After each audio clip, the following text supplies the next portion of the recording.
दोस्तों, अगर कहानी का मजा लेना है तो चैनल को सब्सक्राइब करना मत भूलें। मेरी शादी को अभी 2 महीने ही हुए थे। इन 2 महीनों में जब भी मैंने अपने शोहर से कुछ मांगा तो वो हमेशा कहता, भाई से पूछ कर लाता हूँ। हर बात में मेरे शोहर अपने बड़े भाई की इजाजत लेते थे।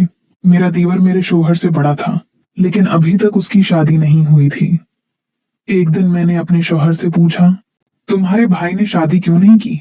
तो मेरे शोहर ने कहा, हमें इस बात का कुछ पता नहीं, इसीलिए माँ ने मेरी शादी करवा दी। मेरा दीवर 40 साल का हो चुका था। आहिस्ता आहिस्ता मुझे समझ आना शुरू हो गया कि मेरे ससुराल की सारी जायदाद दीवर के नाम थी। उन्होंने खुद एक कंपनी बना रखी थी और मेरा शोहर उसी में काम करता था। एक दिन मेरी सास मुझसे बोली, तुम घर आ चुकी हो तो अपने दीवर को शादी के लिए राजी करो।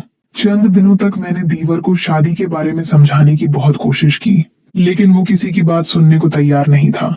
मैंने कई बार उससे शादी न करने की वजह पूछी, मगर कुछ पता नहीं चल सका।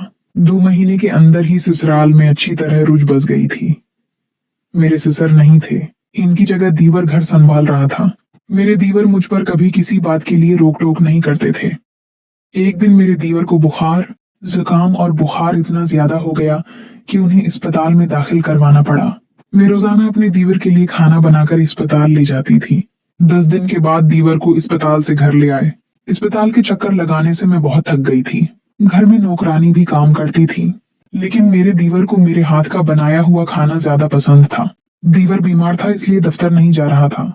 वो सारा दिन घर पर होता और मैं सारा दिन उसकी खिदमत करती। एक दिन दोपहर के वक्त में दीवर को सूप पिलाई जा रही थी। देखा कि उनके जिस्म में बहुत दर्द था। वो थोड़ा भी हाथ नहीं उठा पा रहे थे। इन्हें सहारा देने के बाद उनका मना अपनी साड़ी के पल्लू से साफ किया। जैसे ही मैंने पल्लू हटाया, वो मुझे एक अलग ही नजर से देख रहे थे। दीवर की बीमारी के दौरान दिन भर में उनके पास बैठी रहती थी। मेरी देखभाल से दीवर इतने मुतासिर हुए कि मुझसे कहने लगे, तुम्हें क्या चाहिए? जो भी तुम्हें चाहिए होगा मैं तुम्हें दिलवा दूंगा। मैंने कहा, पिछले हफ्ते मैंने एक नया सोना का हार देखा था।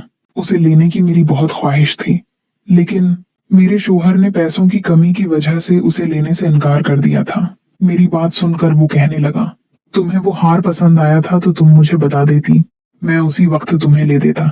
फिर उन्होंने फौरन अपना कार्ड मुझे दे दिया और कहा, शाम को जाकर वो खरीद कर ले आना। मैं खुशी से झूम उठी। जब मैं वो हार लेकर घर वापस आई तो मेरे शोहर हैरान हो गए। कहने लगे, भाई ने मुझे कभी इतनी महंगी शॉपिंग नहीं कराई। मुझे यकीन नहीं आ रहा कि उन्होंने तुम्हें इतनी बड़ी रकम कैसे दे दी।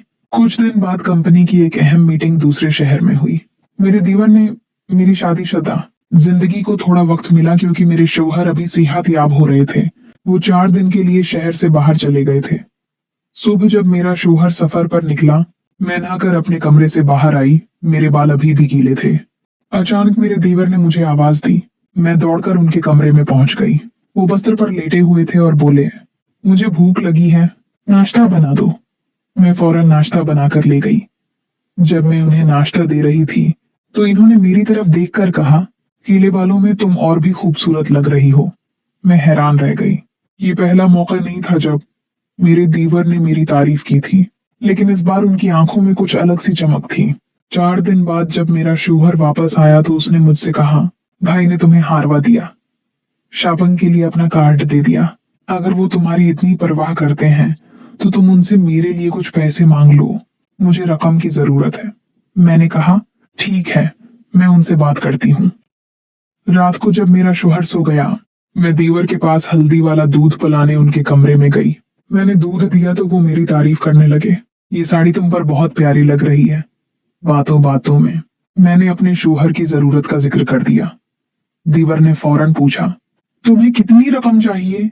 मैंने अपने नाम से रकम मांगी तो इन्होंने बगैर किसी सवाल के चेक दे दिया। फिर अचानक उन्होंने कहा, जब तुम अपने शोहर के साथ होती हो तो मुझे जलता है। कभी कभी लगता है काश तुम मेरे साथ होती। मैं घबराकर वहां से चली आई। अगले दिन जब मैंने वो बात अपने शोहर को बताई तो वो हैरान हुआ। मेरा भाई तुम पर इतना मेहरबान कैसे हो सकता है? इस दिन सास अपनी बहन के घर चली गई थी। शोहर दफ्तर गया हुआ था।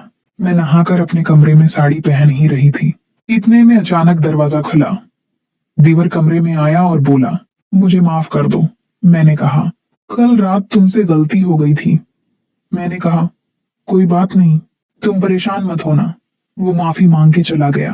रात को जब सब सो गए तो मैं चुपके से दीवर के कमरे में गई। वो गहरी नींद में था। अचानक लाइट जल गई। पीछे मुड़ के देखा तो मेरा शौहर खड़ा था। वो गुस्से में बोला, तुम मेरे भाई के कमरे में क्या कर रही हो?